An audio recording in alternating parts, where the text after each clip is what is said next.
Hello there, it's Antrice, and welcome to another episode of the Savvy Painter podcast. I am really excited to share with you today's episode. My guest today is John Seed. John is a professor of art and art history.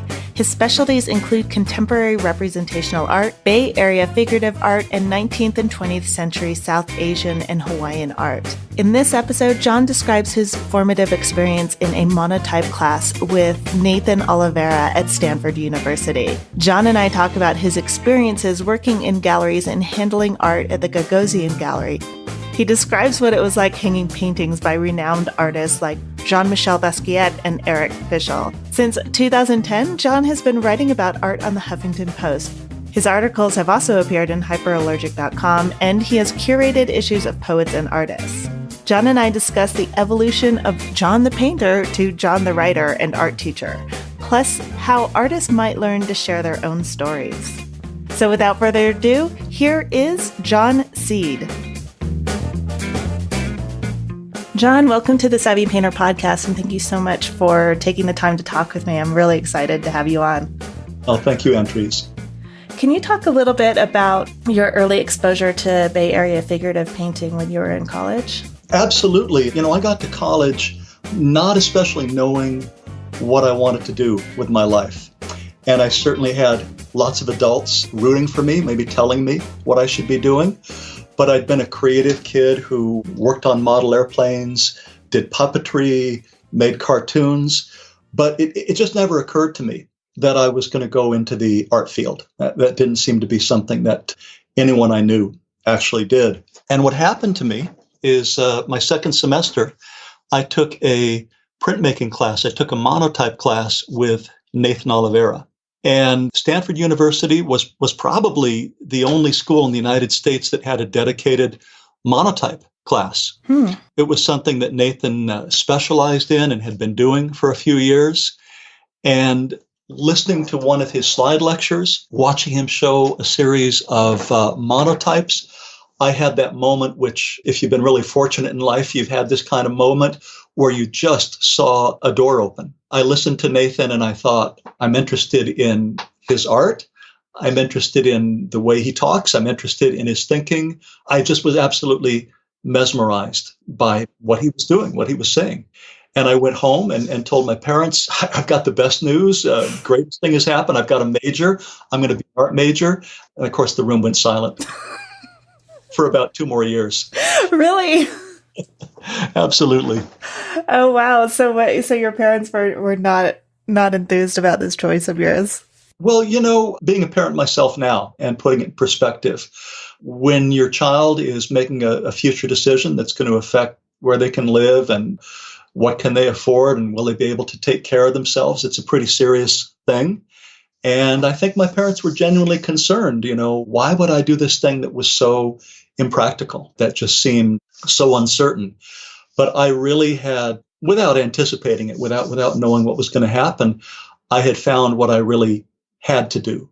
It was almost like finding my tribe. I know an artist that I have interviewed that I love her work and I love what she says.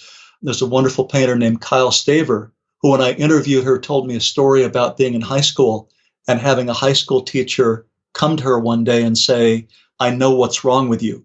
You're an artist. I know what's wrong with you. Yeah, I know what's wrong with you. And again, this experience of hearing a mature artist talk about a sequence of his work and realizing that I'd found a way of thinking that was going to serve me the rest of my life, it was that same kind of feeling of now I fit or I know where I belong. And how did that shape you in a sense? Like, I'm kind of curious what, you said that it took your parents 2 years that, there was that silence for 2 years. Do you think they were just hoping you would get over it? Well, I came from a family that had accomplishment, and my grandfather had been a very, very well-regarded attorney who became a judge in Los Angeles Superior Court. And I think my mother looked and thought, well, we may have an attorney here. I reminded people of my grandfather. So there was a lot of expectation going on. Was it scary for you then to do that? Did you ever doubt what you were doing? No, I think I was pretty innocent and being innocent served me very, very well. Like so many things in life, if someone had told me what I really would face and what the difficulties were, maybe I would have had a second thought. But I was just excited. For the first time, well, to back up a little bit, one of the things that I started doing in that class is the doors were open through the afternoon and sometimes into the evening at the art studios. I just started hanging out there. It became my obsession, spending all my time drawing on the monoprint plate, pressing monoprints, seeing what I got, and then doing another variation. So I had gone through high school with people telling me, well, John, you're very bright. You should be able to get good grades, but always kind of nudging me, like so many people be nudged when they're younger. And all of a sudden I was launched. I needed no more nudging. I really, really wanted to do this thing. And an interesting thing that happened, a byproduct, is once I discovered art and declared my major, I did better in all my other classes because I knew why I was in school. I was suddenly really craving an education in every way, and I was loving what I was doing, and I started to mature on my own terms. Very cool. Interesting. I think it's so interesting how once you're finally comfortable in your own skin, then everything else just opens up. It affects everything. We all need people to look up to. And I know in a couple of your podcasts, you've talked to people about their mentors. But, at a school like Stanford, the great majority of the students were doing the kinds of things you'd expect. The MBA was a kind of a new degree. A lot of people were talking about going to business school. I certainly had, friends that were going to go and be attorneys and doctors and professional people. And in a way, that really, really worked to my advantage. I would find out when Nathan had his office hours, and I'd be the one kid sitting there on the bench when he turned the key in the door. Oh, wow. Almost like stalking. Oh, I've done that with some of my instructors. I just thought, this instructor, I want to learn from this instructor. And he was so gracious because he saw what I was about and he saw what I was interested in. My parents actually came up to visit. And they were concerned about my choice of major. We were starting to talk about it. And he took them in his office for half an hour. And I never really asked them or asked him what they talked about. But they came out of that half-hour meeting at least calmed down. At least Nice. Feeling, okay, maybe we should let our son go ahead and do this. So he kind of was an intermediary for me. And then the opportunities began to come. He introduced me to some famous collectors, to Hunk and Moo Anderson, who just recently opened a museum on the Stanford campus. And I became an intern who gave people tours of their collection and of their home. And that led to, huge exposure to all kinds of art, but including Bay Area figurative art, including the people that had been the previous generation to Nathan and to Nathan's peers. So that opened the field up more broadly to me. Fascinating. And what were some of your takeaways from studying with Nathan? What do you, looking back, what are some of the things that still just kind of ring in your ears? I think as an artist, the one thing that was his big message, his big lesson was gesture.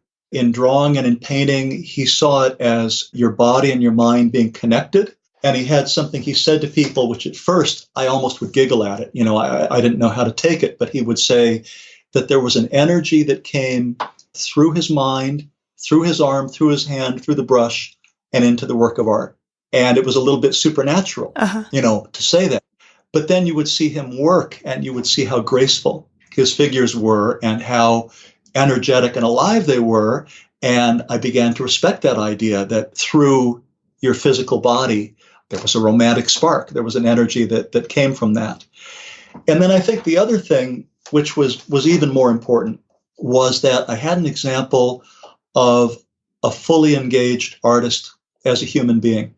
And he was a teacher. And so I realized that maybe teaching would be what I would want to do. And I liked the way he treated people. I liked the way he was a member of his community.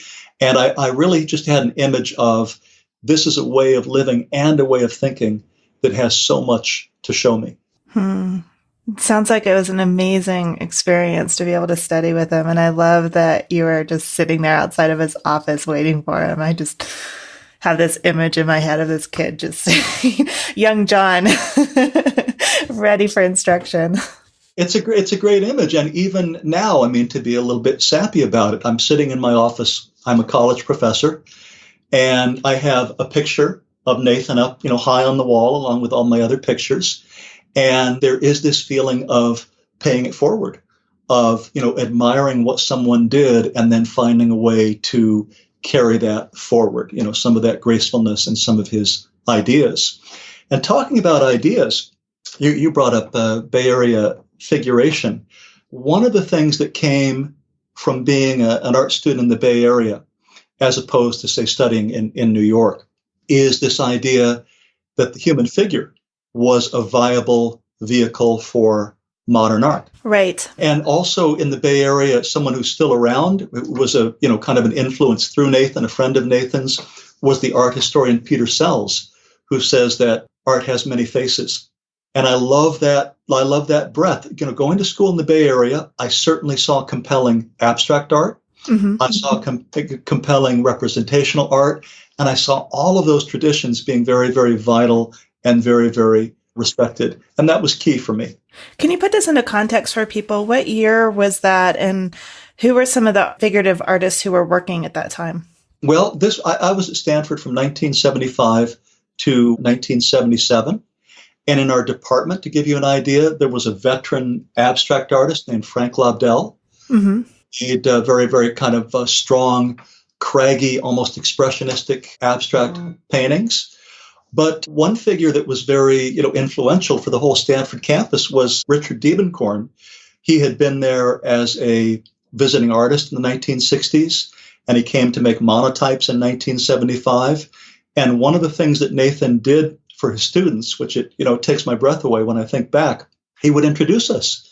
And he gave me Richard Diebenkorn's phone number and said, when you're home in Los Angeles, when you're home for break, you should call him and meet him. And I did. I spent an afternoon with Richard Diebenkorn. And, at the time, I knew that this was a privilege. I knew that this was a special thing. But now from, 35 years later, I look back and I think, my God, what a wonderful opportunity for a teacher to say, let me introduce you to someone like this and to give you that firsthand. I can't even imagine. That's incredible. You don't happen to know Bud Flagg, do you? Or Morgan Flagg? No, I don't think I do. Okay. I know the name, but not the person. Okay. I was just curious. He's one of my friend's grandfathers, and he was a big collector of the Bay Area figurative artists. And that's where I've seen that name in connection with a collection. Okay. Mm-hmm. Well, that does connect. Yeah, I had a great honor to meet him, and my friend, we'd known each other for a long time, but he said, I think you should meet my grandfather. And so he invited me over to his house, and he was showing me his collection, and there was just Diebenkorns and Parks and all these sketches and drawings and, like Wayne Thiebaud and sketches on napkins. It was, kind of, hey, bud, thanks for lunch and all this stuff. And, I was walking through that and I'm just like, almost stopped breathing, that feeling where you're just like, oh my God, it was just incredible. And he had these works on every available space, literally. Like there was a spare bedroom and that wasn't used often. And so on the back of the bathroom door, there was this just amazing drawing. And I'm walking through this just going, I can't even believe what I'm seeing. And he's apologizing to me that he just donated the good stuff, according to him. And I was just like, I can't even really articulate what that meant to me to be able to see that. So I can't even imagine getting on the phone with Diebenkorn. Oh no, I went to his home. You're killing me, John. No, I went to his home and spent an afternoon, and without going off on too much of a tangent, he was just very gracious. We sat down and he wanted to talk about art because that's what he did with visitors and with friends. And he kind of took me through a sequence. We started, there was a Rothko retrospective going on. So we talked about Rothko, and I showed him some of my drawings, which he was, very diplomatic about. Those are drawings, look at those. But then eventually he started to talk about some more obscure artists. And at a certain point, he lost me. I remember he was talking to me about an artist from the East Coast. Carl Naths was the name of the artist. And I looked at him, kind of blankly. And I realized that in a nice way, the conversation was over. It took a couple of hours to get there. But, had a wonderful afternoon with him. And the embarrassing thing is, as I was leaving, he came to the gate with his dog and he said, "You really need to come by the studio sometime. Just let me know next time you're back in LA. Please come and see what I'm painting." And at that point, I was so humbled and maybe just young and immature. I never called back. I never took up that opportunity. And of course, I regret that. Right. Yeah. Actually, in a weird way, that's kind of how I started the podcast, was because I was, it was very similar, that I was just too shy, I think. And right now, it just seems so absurd and crazy. But at the time, what I was thinking was, I don't want to bother him with all of my questions. And of course, all of my questions are about the thing that he loves the most. So I know, it's so silly. There's a great fantasy maybe about going back with more confidence. And talking about shyness, that kind of helps me respond to what you were saying about visiting the flag collection. Mm-hmm. I spent a great deal of time at the Anderson collection and had that same kind of, experience of people who were very, very familiar with living with a high level of art every day.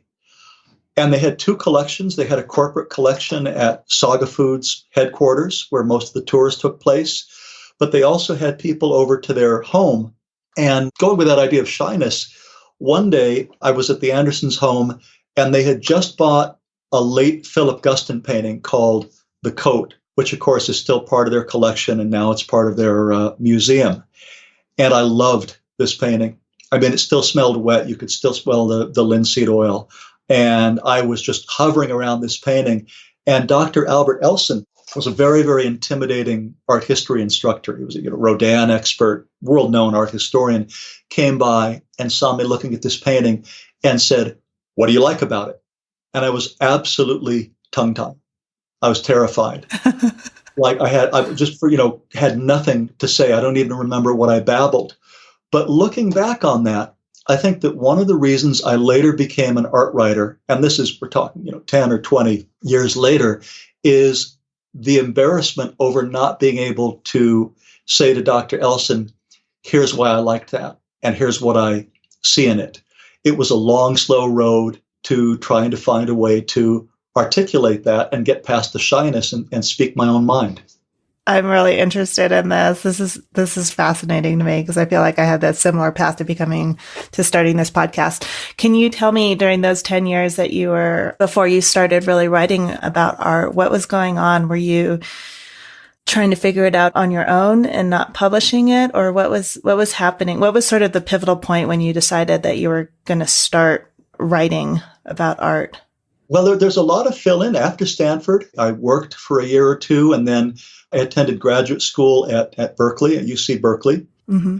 And by the way, after I listened to Phyllis Schaefer's podcast, I sent her a fan email because I liked her and I liked hearing from her. And I also had some complaints about UC Berkeley. I didn't have a great experience there. But what I wanted to say is that also gave me contact with a few other Bay Area painters. I took a class with Joan Brown. I studied with Elmer Bischoff. Wow. And I got a glimpse of what they were like as people and what they were about. But to kind of shorten the story, after all of that happened, after I got my graduate degree, I went back to Los Angeles, and I guess I was kind of a well-educated failure to launch. I moved back to my parents' house, and they kind of were looking at me in a nice way. "Well, okay, John, you did that. What's next?" You got to the art field. What are you going to do now? Uh-huh. And I had a Toyota pickup truck. I had a used Toyota pickup truck. And I started driving around town. And as fate would have it, I drove to the Larry Gagosian Gallery, Larry being a new young dealer in Los Angeles. And I pulled up and said, "Do you need someone to deliver paintings?" And he kind of looked me up and down and said, "Sure." Wow. So my next art world immersion was about 6 months. And I'm surprised I lasted 6 months. But I worked for Larry Gagosian, who was just then kind of it wasn't going to say he was riding the crest of the wave of the 80s, but he was making the 80s art scene happen. He was bringing New York talents to the West Coast and showing their work. So through him, I met and hung exhibitions of people like Eric Fischl and David Sally and Jean-Michel Basquiat. Ended up kind of being the source of a lot of my stories. You know, when people buy me a beer, they say, tell me a Basquiat story, because I made canvases for Jean-Michel Basquiat. And that was just an eye popper in every way. Okay, you're going to have to tell me a Basquiat story, but I'm kind of curious because you almost make it sound like you stumble into the right place at the right time. Is that true? Yes. In fact, if I had to think of kind of a way to describe my life, maybe in one image, I used to love that. I forget the name of the movie. Maybe it was The Great Race, but it was a movie with Tony Curtis where there's a pie fight scene, and there's this huge pie fight scene, and everybody's throwing pies, and Tony Curtis is wearing a white suit, and no pies hit him until maybe the very, very end. But I had that quality of going through life, and the pies kept not hitting me. I just kind of kept going in the right situation, and I always was left standing up, and I kept meeting people. I was a nice young man. And when you say Stanford to people, that's a door opener. And generally for non-creepy reasons, and sometimes for creepy reasons, people took an interest in me and introduced me to other people and just kept bringing me into these situations. And you did nothing to facilitate that. Well, I was smart and I was interested. I had that kind of that naivete I was talking about of, hey, I want to explore this. And I have to tell you, thinking about my background, having met and worked with Nathan Oliveira and the Andersons, I had the view that people in the art world were the most generous, kind, human, and grateful people in the world. So then to fall into Gagosian Gallery, which without giving too many details, it was like suddenly being in a Charles Dickens book and learning to pick pockets. I was in this kind of like criminal enterprise. It was like a huge shock. And I had to grow up really, really fast because I was in the fast lane. And it wasn't anything like my previous experience of the art world. Can you give me an example? Yeah. Here's a story. Because again, I have all another reason I think I became a writer is I have these great stories. There was maybe a doctor, I've forgotten exactly who he was, but there was a guy that had a Russian modernist piece of art. I forget if it was a Malevich or something, but a very, very precious piece of Russian art, who had a financial emergency. And he was one of Larry's clients. And he came in one day kind of sweating and nervous and carrying this package. And he said, I've got to have a lot of money. I've got to sell this. Larry, what can you do? Can you get me cash? Oh, wow. Larry said, yeah, there's a dealer up in the Bay Area that might want this. John, here you go. And he handed me the painting. And I got on Southwest and went up and showed this, to this dealer.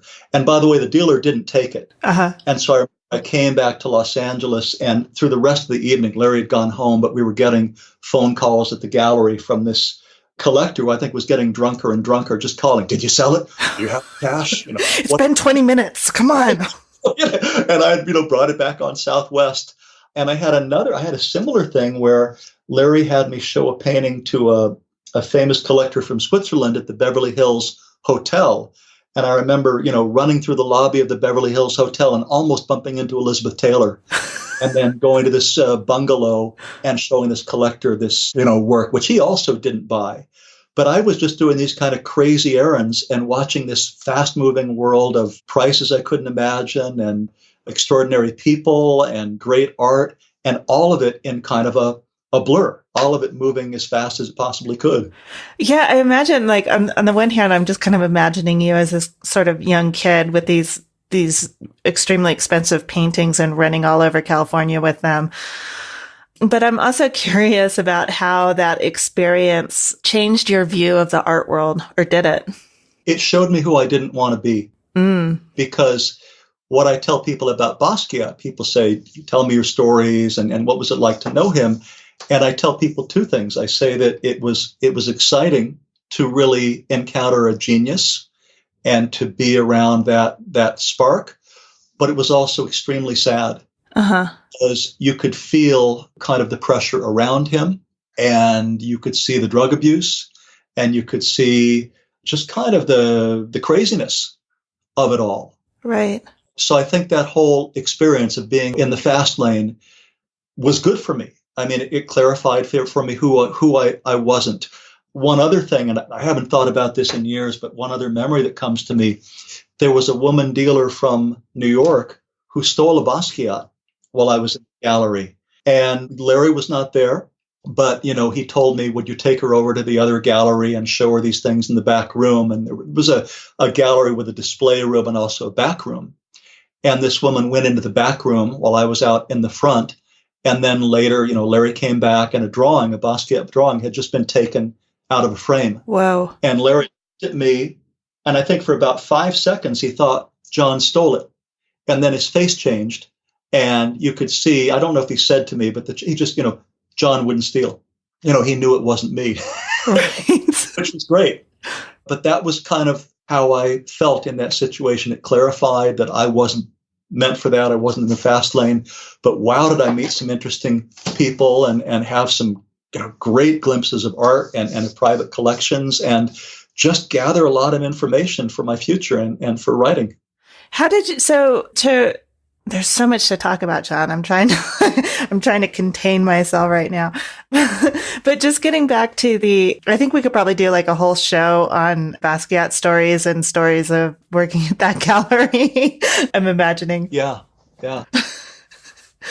But I'm kind of curious how you pulled all that into your writing. How did you go from there into deciding that you wanted to write about art? Because you write a ton.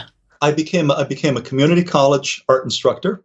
After working for Larry, I worked for the Museum of Contemporary Art when it was new. And let's just say there's a show there and there's some stories there. But the short version is that I was the bookstore manager at MoCA. And lots more exposure, a lot more stories, all these things added up.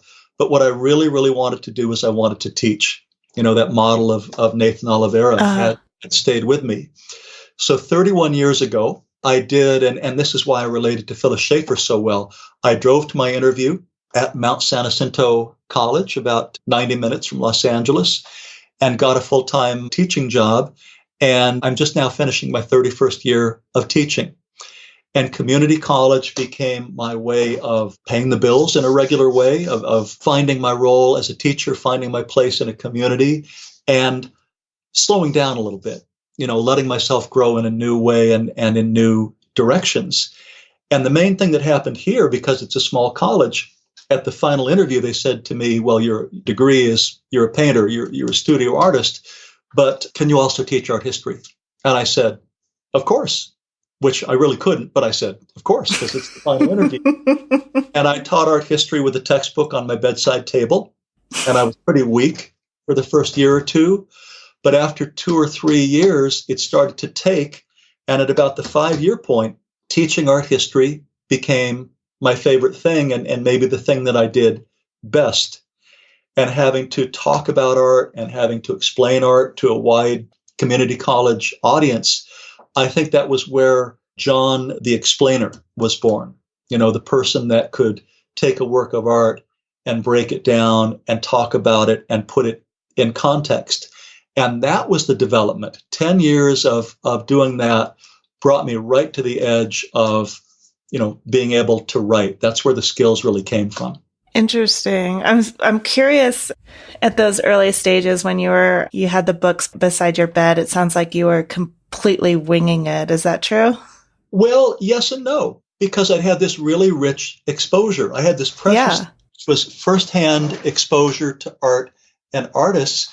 But I had taken, in college, the same survey art history courses that you took. Mm-hmm. Jansen was the textbook, and we took the 101, the ancient Paleolithic to medieval, and then medieval to the 19th century. Yep, I still have that book.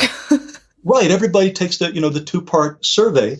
So I was just like everyone else. I had taken that class, but I was not a trained art historian and didn't have a degree in art history. So I had that introduction, but really I had to become self-educated after that. Yeah. And that's what I'm kind of curious about, because I didn't mean that to sound like, like, oh, you didn't know what you're talking about, John. But there's a point where, coming from, I don't know, like the probably very similar art history classes, because we had the exact same textbook. I'm curious, or maybe I'm just projecting my experience to you, but I remember coming out of college and then getting exposed to people, sounds like similar to you did, where you have this realization that you really have no idea about anything, or, that there's a lot of artists that you don't know anything about. So I'm kind of curious for yourself, for you, when you sort of realized that you could teach art history and you did know what you were talking about and you did have something to say. Well, I had come to this college and I told my friends, because I'm missing Los Angeles. I was missing my city life. I said, well, I have a 5-year plan. I'm going to go to this college and I'll teach there for 5 years. And then I'll think about what do I want to do next. And of course, 5 years turned into 31 because you become your job. Yeah. You grow into these things. But there was a moment, asking about a moment. I think after 5 years, I felt confident teaching. But there was a moment where I suddenly realized that the teaching and the interest could turn into writing. And there's a good story about that. I'd love to hear it. The story goes, I was in a thrift shop in Dana Point. And like a lot of art people, I sometimes look for paintings, and it's usually 99% junk, Mm-hmm. But I bought a painting for $150 that was a Philippine painting. And I just thought it was kind of a fine painting. And I think this was just when eBay was new. I put it on eBay and I sold it. I think I made $50. I think I got $200 for it or something. But the man who bought it turned out to be a very sophisticated private dealer who dealt in Asian and Philippine and Hawaiian art, who, by the way, is still a good friend of mine. 20 years later, we're still No kidding. Somebody you met on eBay? Met him on eBay. And as he got to know me and realized I was a college professor, we were trading email. He said, look, I'm mailing you $1,000. And what I want you to do with this $1,000 is I want you to write an article about an artist who we all know here in Hawaii that has an uncertain history. We really don't know much about him because he committed suicide when he was young, when he was, I think, 27 when he committed suicide. And I want you to see if you could write an article and do research about this artist. And what happened there was I thought, well, $1,000, that's a lot of money. I'm going to spend a month on this. I spent 1.5 years. Wow. And I uncovered the story of this man's life and found out he was a survivor of the Armenian genocide. I found his family, his descendants in Europe, made all these discoveries about him, and published an article in Honolulu Magazine. And it was the first thing I had ever published. And at the same time, around that same time, just after it was published, I came down with cancer. I had testicular cancer, and I had a big health emergency dealing with cancer, and I went through chemotherapy. Wow. And as I was coming through chemotherapy, I got a phone call. And it was the editor of that magazine. He said, congratulations, you've won a Society of Professional Journalists Award for the best art article published in Hawaii this year. Wow. And that aided my recovery a lot because I was just coming through chemo and my health was in poor shape. But here was this, breakthrough of, guess what, John? Not only can you write, but you write well. Really well. That's a very prestigious award. It came out of nowhere, and it also, to kind of talk about how things happened, all the years I had been teaching, my painting had only been so-so. I was doing some painting on the side, but I didn't have a lot of time for it. And my painting had kind of been on the decline, and it hit me, particularly because I know some people that, I guess the way I say it is, I know some people who are A painters, who are tremendously talented, who I really, really look up to. And I had this kind of epiphany. And it goes, John, you're a B painter. If you had all the time in the world and all the studio space and all the paints, you'd be a B painter. But you may be an A writer. And so I switched. Interesting. I switched. And of course, painting and my background in being a painter, being an artist, it gave me my subject. And what every artist needs is what every writer needs is they need the right subject.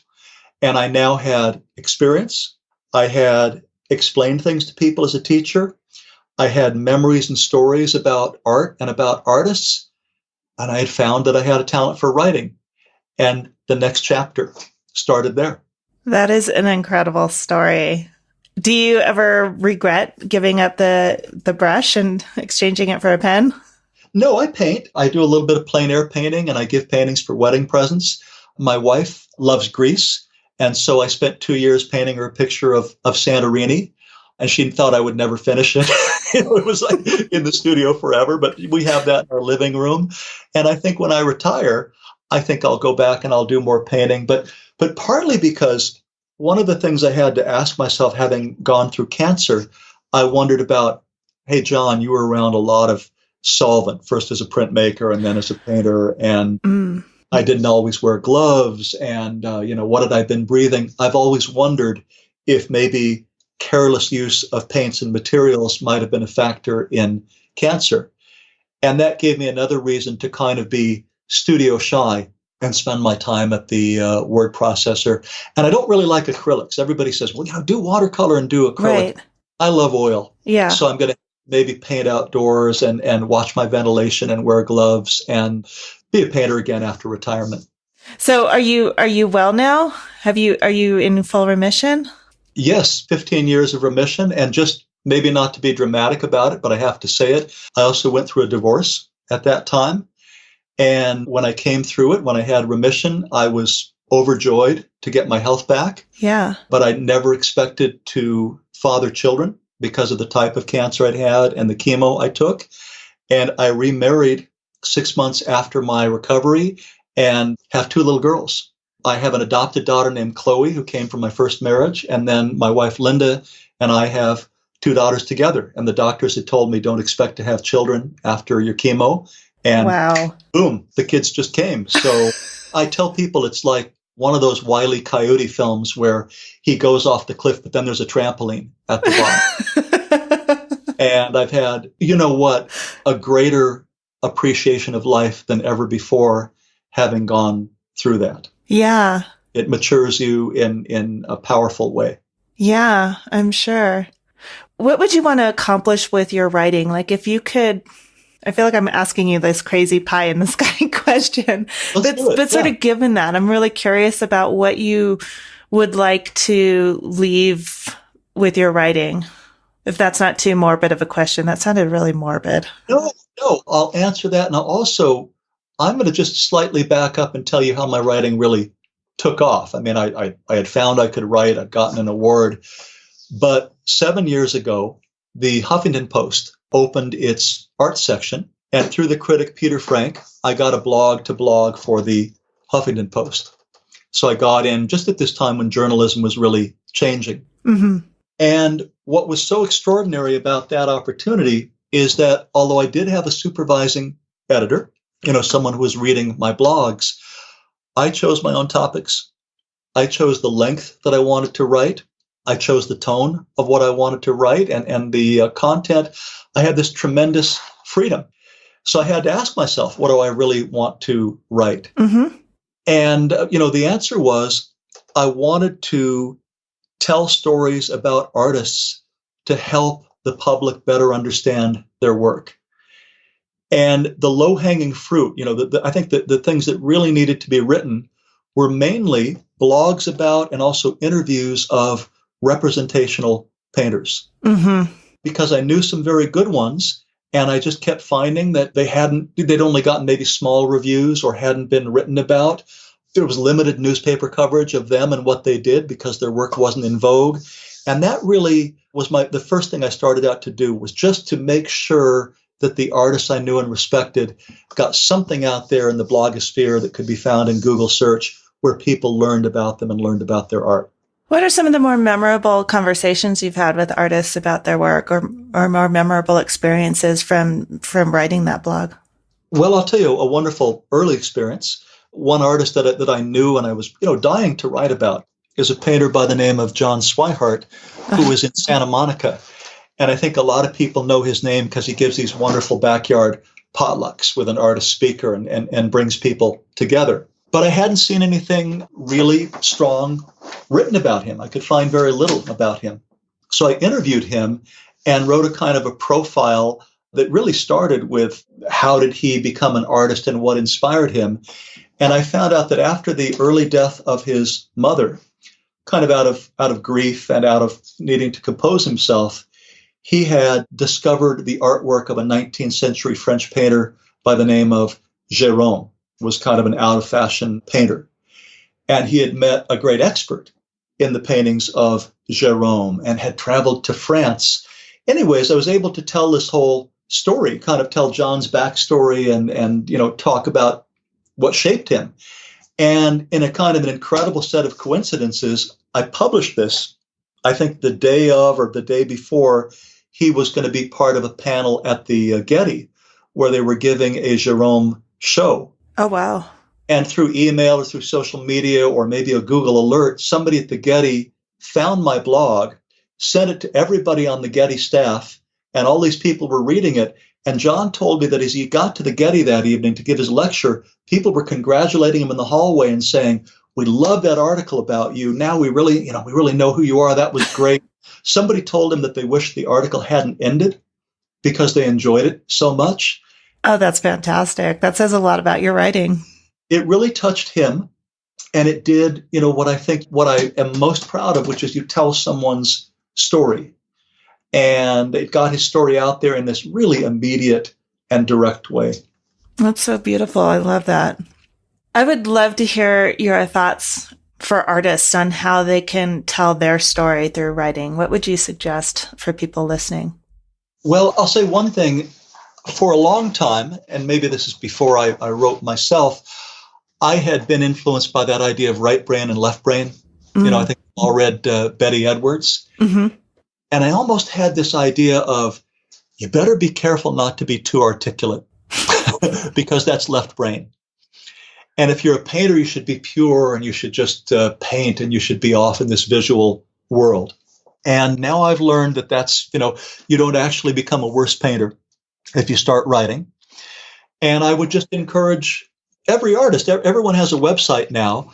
I just wouldn't hesitate to tell people in a very direct and very free way, tell your story. Give people background about some of the things that shaped you, about who your mentors were, about what you care about, and make sure that that's there for people to meet you when they first learn about you and first learn about their artwork or your artwork.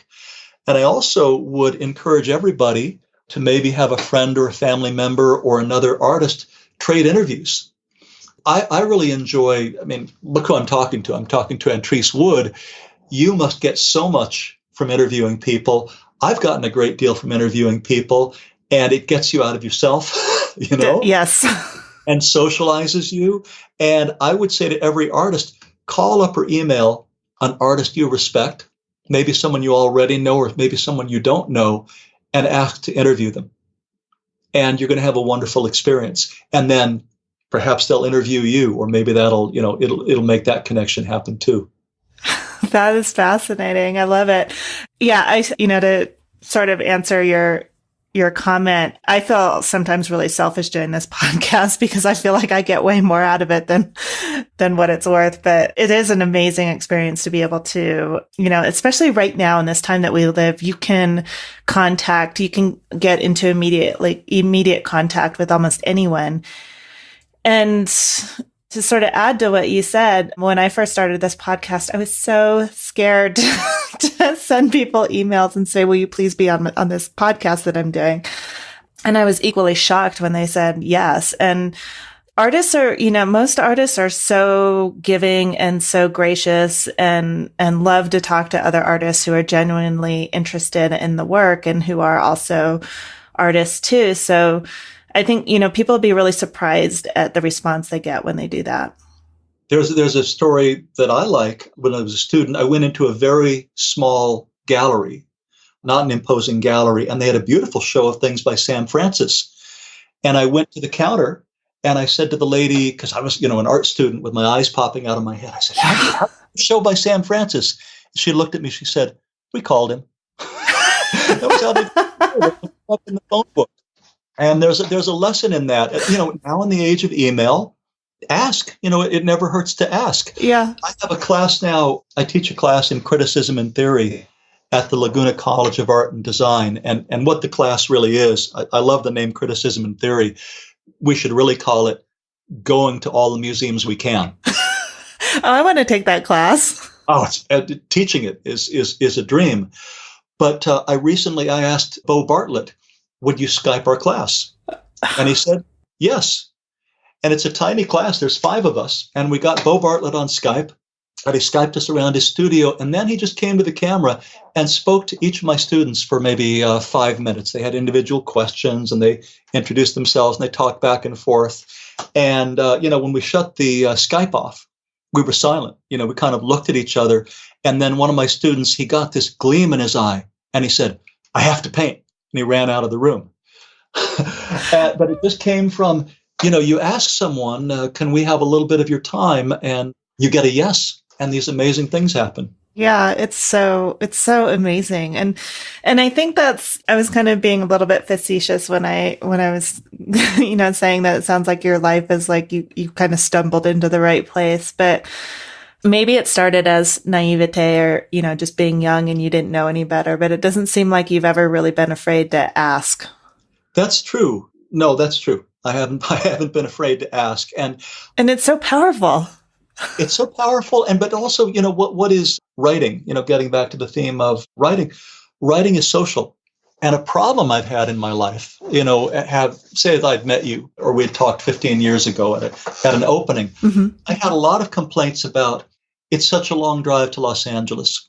I miss my friends in Los Angeles. I want to go to the museum. I want to go to the galleries. And I have a job that's 2 hours away from LA or an hour and a half from San Diego. But the internet has erased that sense of you're just limited by your surroundings. I'm talking to you. Yeah. Emailing these artists that I'm interviewing for my blog. The social power of the internet is phenomenal. So if you have that attitude of, I'm going to drop someone a line, I'm going to email someone, I'm going to cold call someone, sky's the limit. Yeah. Yeah.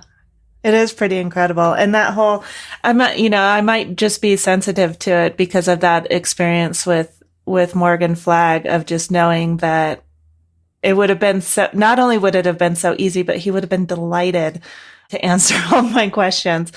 And I've seen this over and over again where people who just have that, I don't want to say ability, but they're just not afraid to ask, because really the worst that anyone can say is no. And what's wrong with no? It really doesn't matter. It doesn't hurt you. It doesn't change your world. It's just a no. But most of the time, I think people say yes. And you're surprised at how, just being afraid of that one little, whatever question it is that people are afraid to ask. I'm sure people listening are realizing that there's something they want to ask somebody somewhere and they're kind of like hesitant to do it. But it doesn't, it's such a silly thing to be afraid of. And yet we stop ourselves from doing things that we really, really want to do just because maybe somebody will say no. And I do it too. So I'm not saying, it's something that's so simple. And so, just do it. But it kind of is that simple. I'll share a secret with you. It's not really a secret. And this is something for any artists who are listening, that there is an artist you just would really like to be in touch with, right? Or for when you meet an artist you respect. I have been finding again and again that the most accomplished people are the nicest ones. Mm-hmm. And the most gracious ones. Case in point is Wayne Thiebaud. I got to interview Wayne Thiebaud and, got his phone number and called him at the appointed time. And I can't imagine speaking to someone who is more unaffected. He goes to his studio every day and has a terrific work ethic and is very open about how he works and his attitude about the whole thing. And it's breathtaking.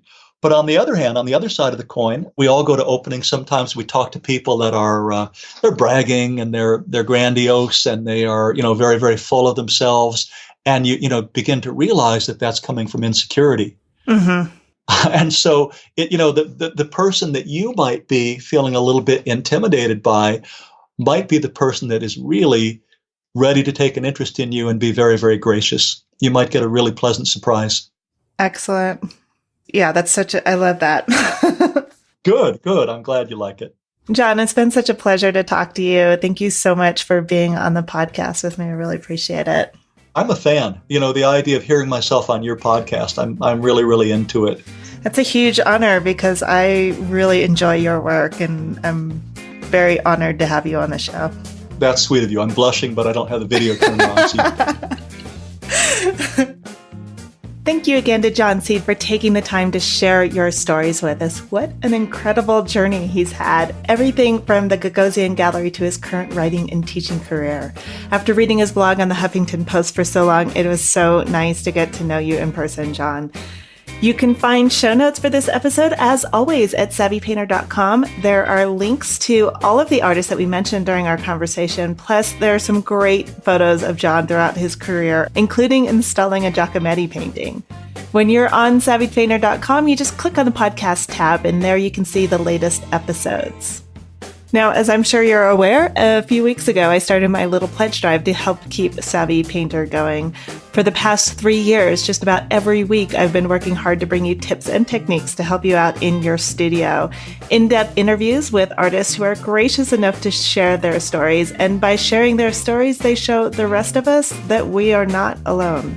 Each of us has a role to play in this community. So speaking of which, I want to take a moment of gratitude to thank some very special people in our community. Are you ready for this? Because this is great. A big shout out goes to Rhonda Doré, Anne-Marie Thomas, Eileen M. Cave, Rebecca Bellamy, Carol Mann, Mordenti Pottery, Deborah Nelson, Renee Ortiz, Agnieszka Grochulska. I hope I said your name right. I have a feeling I just totally mangled that. Julian Davis, Timothy Felice, Mary Little, MC Walter, Kathleen Speranza, Lynn Villamari, Whitney Heavy Art, Maria Herrera, and I'm sorry, I'm laughing, but it's because from the day I met my husband, he has always given me a hard time for not being able to roll my R's. I don't think that's ever going to happen.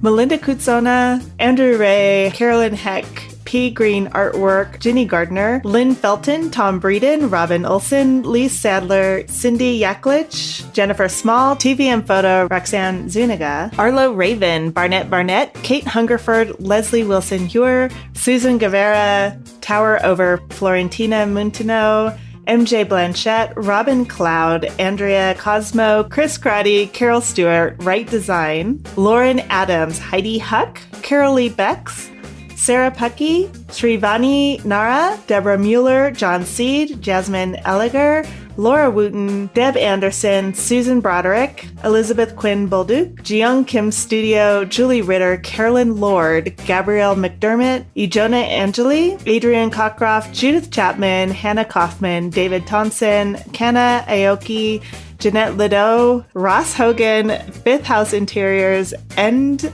Avery Endow. For all of you whose names that I completely mangled, my apologies, but nonetheless, I am so very grateful for your support of this podcast. It means so much to me to know that you are in my community. Thank you, thank you, thank you. One more thing I want to let you know. This year, you can expect a lot more workshops from Savvy Painter.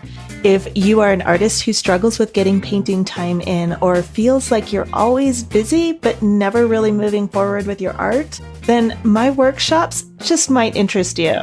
Past workshops include Mindset Mastery, a 5-week online workshop to help you get past the roadblocks that keep you from painting. In it, we tackle the inner critic, fears of artists, and setting yourself up for a successful creative day. The workshop, How to Develop a Relationship with the Right Gallery, helps several artists find the right gallery and show their work. So if this is something that interests you, you can go to savvypainter.com/workshop and get on the email list. This is separate from the main list that tells you when a new episode comes out. This is just for the workshop, so you don't get quite as many emails, but when you do, there's always something really good happening. Sign up now and get a downloadable PDF with case studies that tell you exactly how 3 artists pushed through barriers that were getting in the way of their studio time. You can, for example, learn how Rhonda went from not wanting to call herself an artist to getting her very first solo show. Also, listen to an introverted artist describe how she built her confidence and then spoke in front of an audience of her peers. And you can discover the tools that Samantha used to take back her power after a decade of believing that she had no, I'm putting air quotes there, she had no talent. So again, go to savvypainter.com/workshop to reserve your place on the list. When you sign up, you get that downloadable case studies that I mentioned, but more importantly, you get exclusive invites to upcoming workshops. Most of the time when I launch a new program, it sells out before I ever announce it publicly. So reserve your spot now at savvypainter.com/workshop. Until next week, this is Antrese Wood with the Savvy Painter Podcast. Thank you so much for listening.